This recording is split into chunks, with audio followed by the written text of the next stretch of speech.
The groan of the excavator, tearing through the walls of the old Founders' Chapel was, to me, the sound of victory.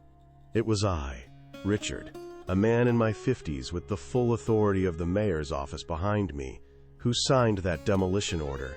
I saw it with my own eyes. I saw the tears streaming down my neighbors' faces, people I had known my entire life. I saw my own mother's face, a mask of grief so profound it seemed to crack her very soul. And in the face of all that sorrow, I felt a surge of righteous pride. I wasn't just a mayor clearing a plot of land. I was a soldier for God, cleansing our town of its most cherished idol. My war wasn't against the people, I told myself. It was against a century-old stone building that, to me, represented nothing more than spiritual blindness. That building, with its faded saints and its worn pews, was an insult to the living, breathing God I had come to know. And I was the one with the conviction to tear it down. To understand how a man could bring a wrecking ball to the heart of his own community, you have to understand the man I was. My name is Richard. I'm nearly 70 now, but the man who did this was a different person, forged in the fires of a faith he had found late in life. I was born and raised right here, in this small town where traditions run deeper than the roots of the oldest oaks. We were a community defined by our history, and that chapel was its cornerstone. For generations, it was where we were baptized, where we were married, and where we said our final goodbyes. My own childhood was filled with the faint echoes of its bells on a Sunday morning. But my family wasn't particularly devout. We were practical people. My father was a mechanic, a man who believed in what he could fix with his own two hands. Faith, to him, was a private matter, not something for public display. I inherited his stubbornness, his belief in tangible results, his quiet pride. For the first 45 years of my life, I lived by that code. I was a businessman, then a councilman, a man who believed in progress, in efficiency, in clear, logical solutions. Religion was fine. It was for others. It was for my mother, Elena, who found solace lighting candles in the dim corners of that very chapel. I saw her faith as a gentle weakness, a comfort blanket against the harsh realities of the world I dealt with every day. Then, everything changed. A series of business failures, a health scare. The solid ground beneath my feet turned to quicksand. I was adrift, and it was in that desperation that I found Pastor David. His church was new, vibrant, and loud. His sermons weren't gentle suggestions, they were declarations of war. He spoke of a faith that was a sword, not a shield. He preached a world of black and white, of God and of idols, with no room for gray in between. For a man like me, a man lost and looking for a firm foundation, this was intoxicating. It was a blueprint. It was a set of rules that made sense of the chaos. I became his most fervent convert. I wasn't just a believer. I was an apostle of this new, unshakable truth. And the more I embraced it, the more I saw the old ways of our town, the traditions my mother held so dear, as a dangerous compromise. The Founders' Chapel became the symbol of everything we had to fight against. It wasn't a house of God, in my eyes. It was a museum of superstition.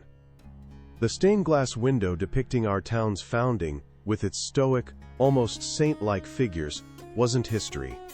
It was idolatry. The quiet reverence people had for the building itself felt like worship of stone and glass, not of the Creator. My new faith put me on a collision course with everyone I loved. I remember going head-to-head with Sister Agnes, the elderly parish nun. She didn't shout or argue. She just looked at me with this quiet, profound disappointment in her eyes, a gaze that condemned me more than any angry sermon ever could. She asked me once, her voice barely a whisper, "Richard, can't you see the love in those stones? The prayers of 100 years?" I told her that God didn't live in stones, and that her love was misplaced. I saw pity in her eyes, not for the chapel, but for me. The arguments with my mother were even worse. She would plead with me, her hands clutching a small, worn wooden cross she always carried. "It's our history, Richard.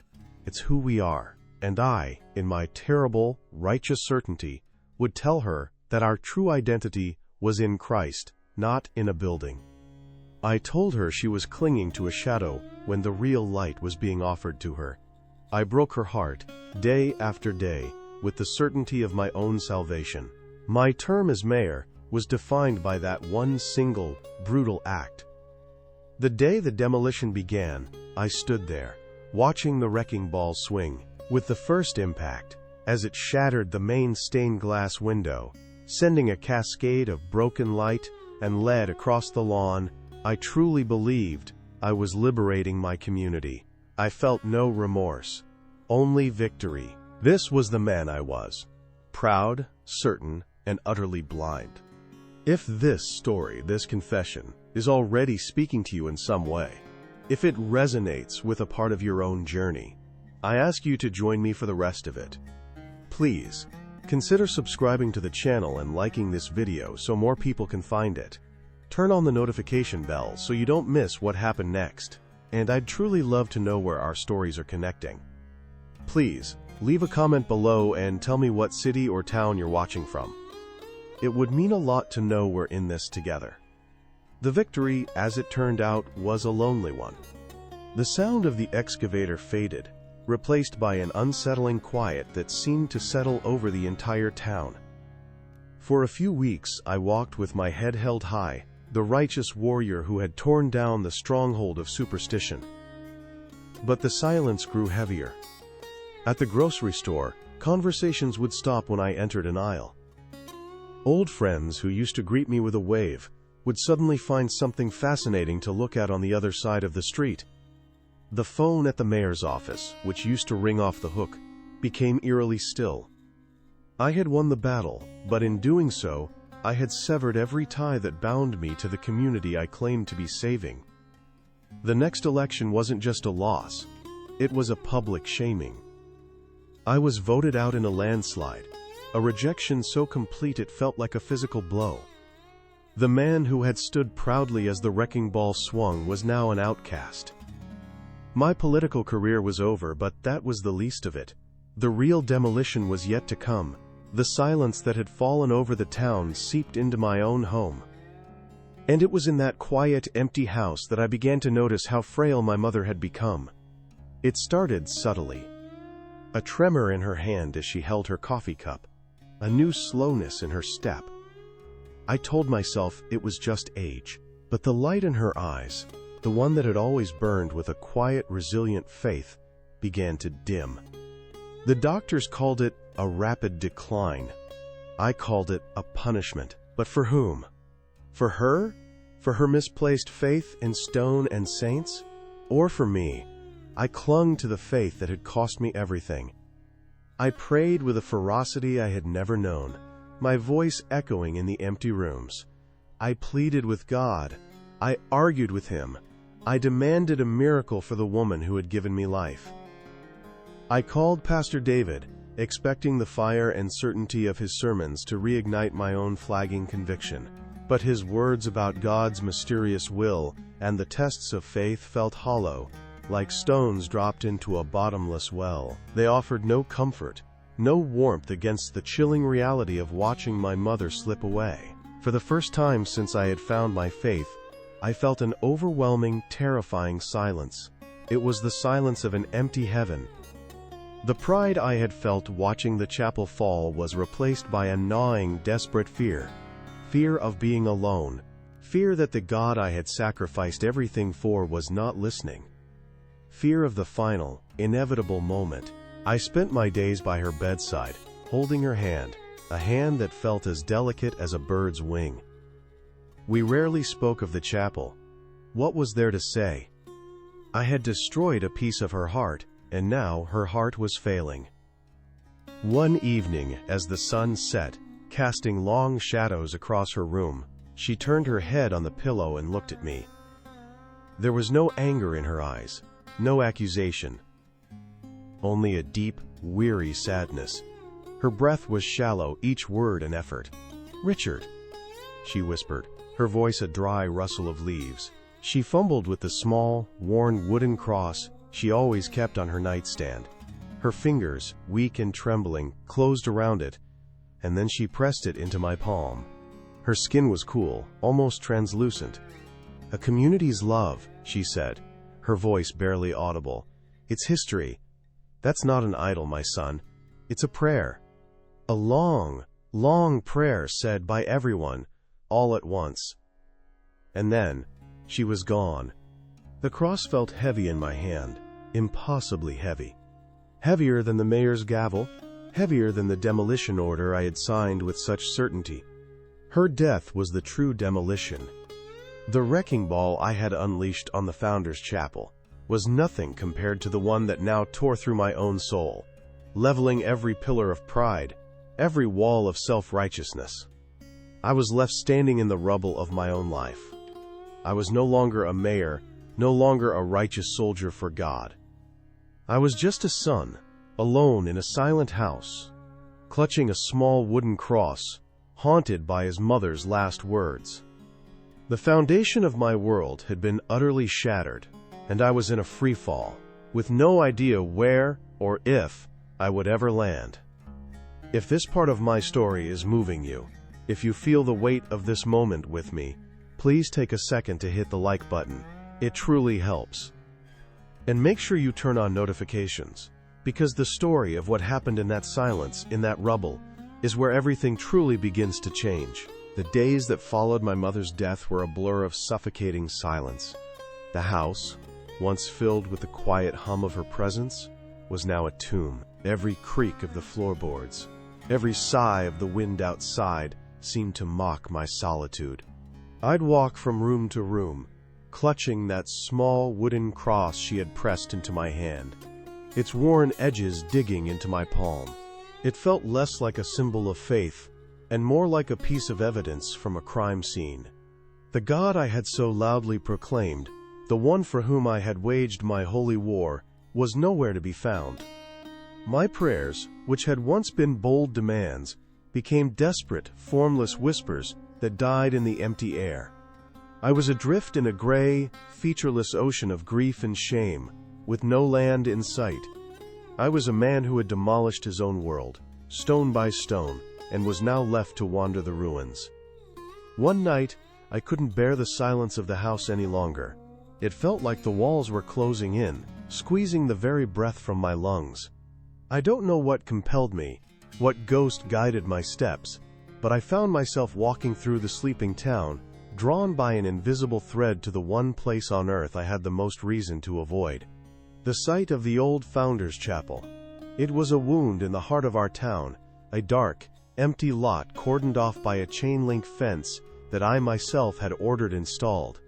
I slipped through a gap in the fence, my shoes crunching on gravel and debris. The moon was high and cold, casting skeletal shadows across the rubble-strewn foundation. Weeds were already pushing their way through cracks in the concrete slab, a stubborn, indifferent form of life reclaiming the space. I could see the ghost of the building around me, the faint outline where the altar had stood, the patch of ground where my mother used to light her candles. I sank down onto a broken piece of a stone wall, the cold seeping through my clothes. This was it. This was my monument. Not a chapel of superstition, but a testament to my own arrogance. I closed my eyes, and the shame was a physical weight, pressing down on my chest, my shoulders, my soul. I was a fool, a proud, blind fool, who had mistaken his own anger for God's will. I had torn down a house of prayer, and, in the process, had shattered my own mother's heart. "I'm sorry," I whispered to the darkness, the words catching in my throat, choked with a sorrow so profound it felt like it could tear me apart. "Elena, Mom, I am so sorry." I wasn't praying to God anymore. I didn't feel worthy. I was just talking to the ghosts, to the memories, to the profound emptiness I had created. And that's when it happened. It wasn't a sound, it wasn't a voice, it was a change in the air, a stillness that was different from the silence, a presence. It was so palpable, so real, that I opened my eyes, expecting to see someone standing there, but there was nothing. Only the rubble and the moonlight. Yet the feeling grew stronger. It wasn't menacing or accusatory. It was gentle. It felt like a hand resting on my shoulder, a quiet, understanding presence in the depths of my self-loathing. And then, a light began to grow. It started as a faint glimmer, right in the spot where the great stained glass window of the town's founding had once been. It wasn't the harsh, electric light of a passing car. It was soft, warm, and golden, and it grew steadily, not illuminating the rubble, but seeming to emanate from it. It pulsed with a gentle rhythm, like a slow, steady heartbeat, and it pushed back the cold, wrapping around me like a blanket. In that light, I felt no judgment. There was no booming voice listing my sins, no divine anger for the sacrilege I had committed. There was only mercy. An overwhelming, illogical, undeserved wave of acceptance. It washed over me, through me, and it broke the dam of my pride completely. The shame was still there, but it was no longer a crushing weight. It was a sorrow held in the arms of an immense love. I fell from the broken wall onto my knees, my face in my hands, and I wept. I cried for my mother, for the town, for Sister Agnes, for the man I had been. I cried until I had nothing left, emptied out on the ground I had desecrated.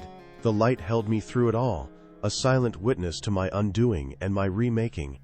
I don't know how long I knelt there, but eventually the light began to fade, slowly, gently, receding back into the earth, leaving me not in darkness, but in the soft, pre-dawn gray.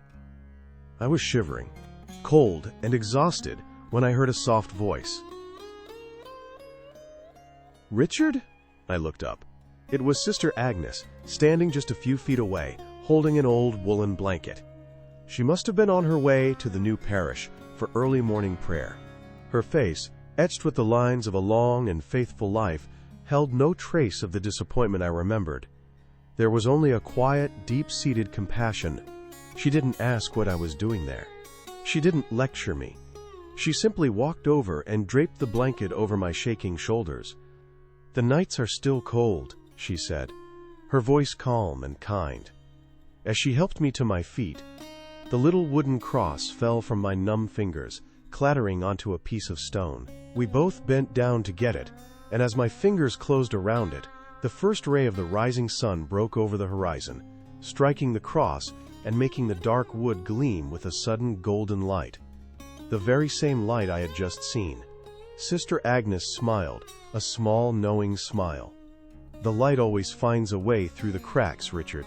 That moment was the first stone of a new foundation, laid not in pride, but in the humbling, miraculous light of grace. If you've ever felt that kind of brokenness, that feeling of being completely lost in the rubble of your own making, please hit that like button. Let this story be a sign that you're not alone. And make sure you turn on notifications, because the story of how you begin to rebuild, one stone at a time, is the most important part of the journey. I went home that morning, wrapped in Sister Agnes's old wool blanket, clutching the cross. My mind, the logical, efficient mind of a businessman and a mayor, was in revolt. It scrambled for explanations, for anything that would fit inside the neat, orderly box of the world I thought I understood. "Grief," it told me. "You're grieving." It was a hallucination brought on by exhaustion, guilt, and profound psychological stress. The light? A reflection. The moon hitting a shard of glass? A piece of metal in the rubble? Anything. The feeling of a presence? A textbook psychological response to trauma and isolation. My brain was firing off these rationalizations like a machine gun, trying to obliterate the memory, to file it away under aberration. For a few days, I almost succeeded. I tried to fall back into the rigid certainty of the faith I had adopted. I told myself it was a test, a trick of the devil to make me doubt, to lead me back to the very sentimentality I had fought to destroy. I tried to pray the way Pastor David had taught me, boldly, authoritatively, but the words felt like ash in my mouth. The God I was speaking to was a distant, iron-fisted judge, and the feeling I'd had in the rubble, that was not judgment, it was the opposite of judgment. The small wooden cross my mother gave me sat on my kitchen table. I'd try not to look at it, but my eyes were drawn to it constantly. And then the little signs started. Small things, at first. One afternoon, a ray of sun came through the window and hit the cross, just so, and for a split second it glowed with that same impossible, warm, golden light. My breath caught in my chest. Coincidence, my mind screamed. Just an angle of the sun! But it happened again a few days later, a glint from a lamp as I walked past. It was always there, this gentle, persistent reminder. It wasn't a booming voice from heaven. It was a quiet, insistent whisper of light that refused to be rationalized away. The more I tried to deny it, the more the memory of that night became the most real thing in my life, and everything else started to feel like a shadow. And with that dawning certainty came a wave of shame, so profound it felt like I was drowning. The memories of my arrogance came back, not as moments of righteous conviction, but as scenes from a horror film starring myself as the monster.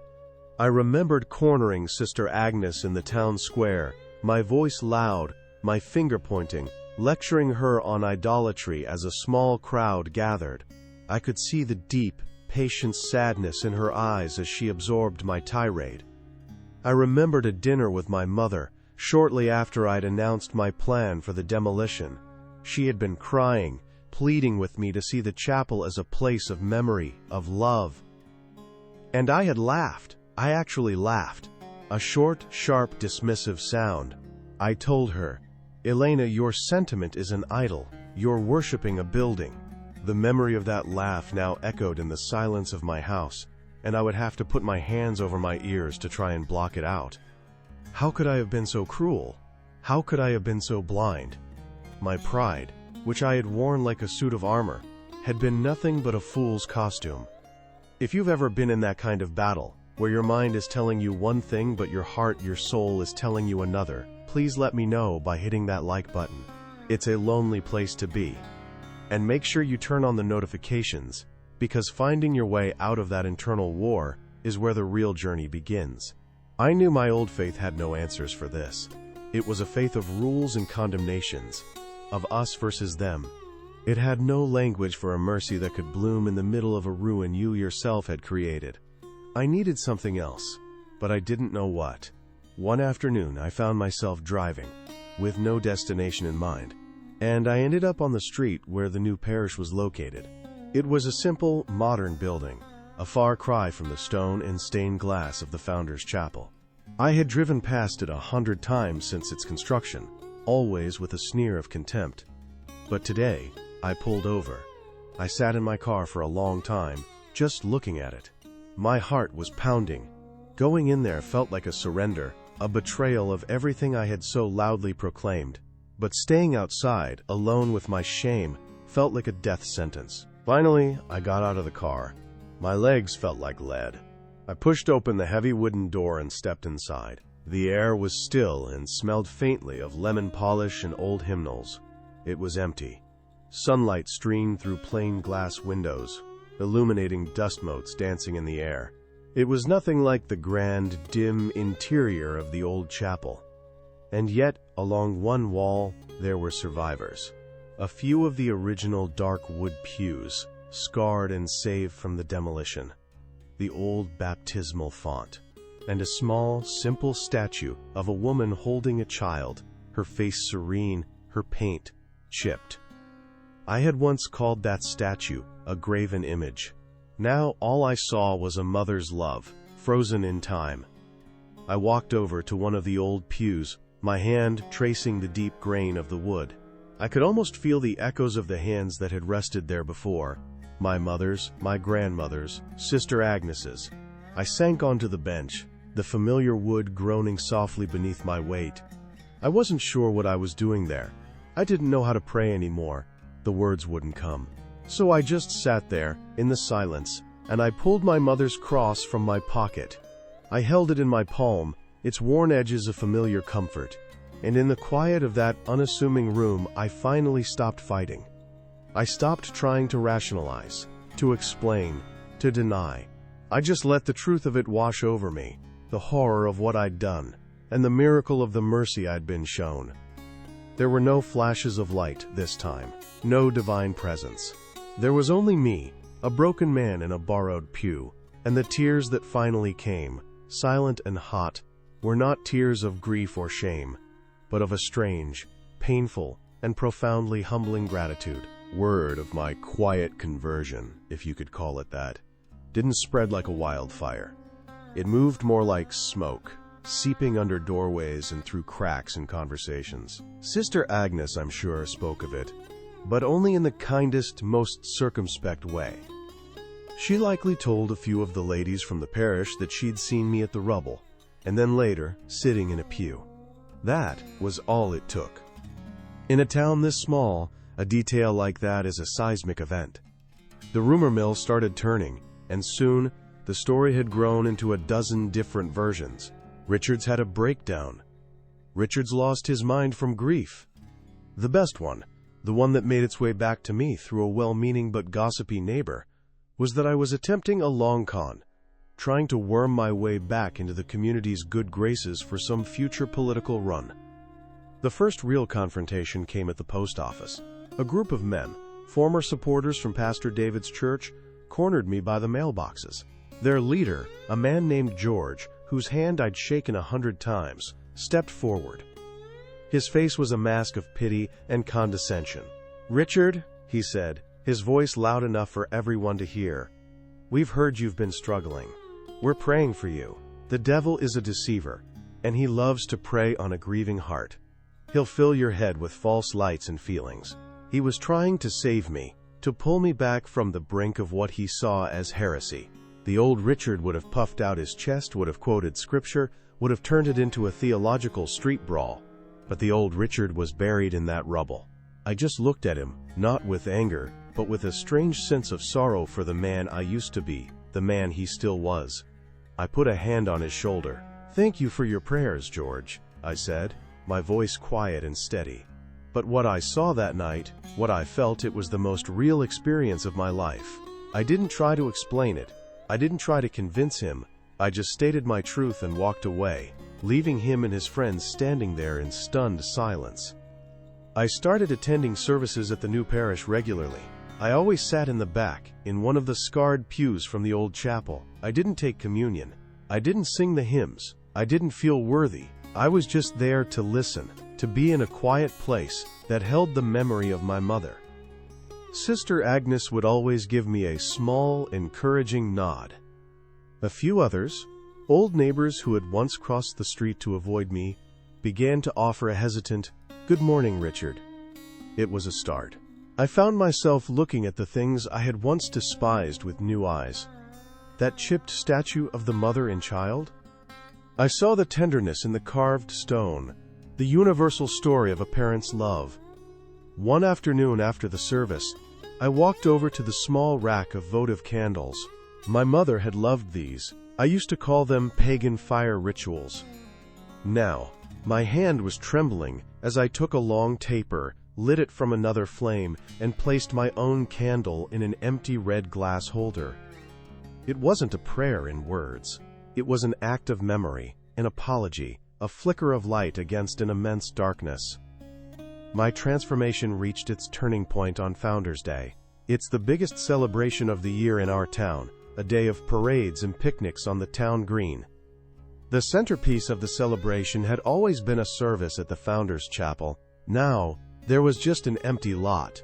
This year the ceremony was being held on a makeshift stage, set up right on the edge of the green, overlooking the very scar I had created. The new mayor, a good woman I had once mentored and then alienated, gave a speech about resilience and community. People spoke about moving forward. And as I stood at the back of the crowd, a feeling grew in me. It wasn't a plan. It was a compulsion, a deep, undeniable need. When the formal speeches were over, and people were beginning to mingle, I walked to the stage. I asked the mayor if I could say a few words. A murmur went through the crowd. You could have heard a pin drop. I stepped up to the microphone, my heart hammering against my ribs. I looked out at their faces. Faces of people I had known my entire life. People I had hurt. "My name is Richard," I began, my voice shaking slightly. "And I am the man who tore down your chapel." I let the words hang in the air. I stood where we are standing now, and I called it a victory. I called it a righteous act. I was a man so full of pride, so certain in my own faith, that I couldn't see the truth.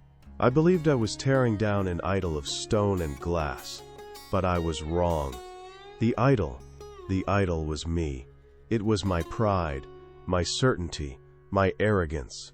I had to pause, to swallow the lump in my throat. I saw Sister Agnes in the front row, her eyes shining with tears. My mother, Elena, tried to tell me. She said a community's love, its history, is a prayer. A long prayer said by everyone at once. I didn't listen. I destroyed that prayer. I broke her heart, and I broke a piece of this town's heart. For that, from the bottom of my soul, I am sorry. I ask for your forgiveness. I took a breath. After she passed, I came here, to the rubble. I was a broken man. And in the place I had destroyed, in the very heart of the darkness I had created, I was shown a light. I was shown a mercy I did not earn, and I will never deserve. I've learned that faith isn't a weapon to wield against others. It isn't a wall to hide behind. A true change of faith isn't about changing churches. It's about changing your heart. The very thing I rejected, the quiet, enduring, forgiving spirit that lived in those old stones and lives in all of you, that is what found me in the rubble and lifted me from the ground. I stepped back from the microphone, my body trembling with the force of the confession. For a moment, there was only silence. Then, one person began to clap. Then another. And another. It wasn't a thunderous ovation. It was a gentle, hesitant, and then growing wave of applause. It was the sound of a bridge being built, stone by painful stone, over a chasm of my own making. My journey is far from over. I am using what's left of my life's savings to help a committee, led by Sister Agnes, to rebuild. Not a replica of the old chapel, but something new. Something that honors the past but looks to a future of healing. This story, this confession, is the heaviest stone I will ever lay. If this journey from pride to humility has touched your heart, if you believe in the power of mercy to find us even in the ruins we create for ourselves, please, let this story be a light for someone else. Hit that like button and subscribe and turn on the notification bell to join this community. I truly believe we are all connected by these stories of being broken and then remade. And I want to ask you a question, from my heart to yours. Has there been a moment in your life where a light found you in your darkest place? Please, share your experience in the comments below. Your story could be the prayer that someone else desperately needs to hear tonight. Thank you for listening.